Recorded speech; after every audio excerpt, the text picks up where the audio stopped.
Hello বন্ধুরা, আজকে আমি বানাতে চলেছি ফুলকপি আলু একটি সুন্দর রেসিপি। এই রেসিপিটি আমি সর্ষেকে বেটে বানাবো, সাথে মাছের মাথা দেব। তো দেখুন, এখন ফুলকপিগুলো কেটে নিয়েছি। ফুলকপির সাথে যে ডাঁটাগুলো থেকে থাকে সেগুলো আমি বাদ দিইনি, এগুলোও নিয়ে নিয়েছি। এখন সাথেতে টমেটো, রসুন, আদা, গোটা হলুদ, পেঁয়াজ এগুলো কেটে রেখেছি। টমেটো পেঁয়াজগুলি আমার সুন্দরভাবে ভাজা হয়ে গেছে। এখন মশলা, সর্ষে বাটা এগুলো আমি অ্যাড করে দিচ্ছি। বন্ধুরা, এখন দেখুন এই মশলাটা খুব সুন্দরভাবে কষা হয়ে গেছে।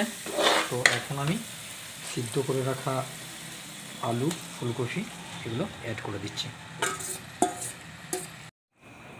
এখন মশলার সাথে ভালোভাবে সবজিটিকে কষে নেবার পর এখন হালকা হালকাভাবে রেসিপিটি ফুটে উঠেছে।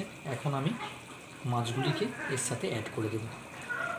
তো বন্ধুরা, এখন এই রেসিপিটা পুরো সম্পূর্ণভাবে রেডি হয়ে গেল। অবশেষে আমি হালকা একটু সরষের তেল অ্যাড করে দিচ্ছি। আর এই রেসিপিটার দেখুন কালার সুন্দর এসে গেছে। যদি এই রেসিপিটা ভালো লেগে থাকে তাহলে নতুন বন্ধুরা অতি অবশ্যই আমার চ্যানেলটি সাবস্ক্রাইব করে দিও এরকম নিত্য নতুন রেসিপি ভবিষ্যতে পাওয়ার জন্য। আর লাইক ও কমেন্টের মাধ্যমে জানিয়ে দিও কেমন হয়েছে আমার এই রেসিপিটি।